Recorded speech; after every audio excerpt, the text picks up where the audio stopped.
Tim here from Your Six Studios. Today in this video, I'm going to show you how to recover your deleted photos from the trash can on your Android phone. So I'm going to go to this one here and just move to trash and delete it.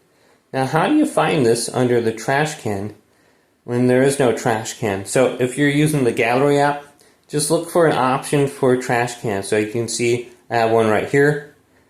Now if you're using like a Samsung phone or maybe like a Google Pixel Motorola, we can just go to search and type in files.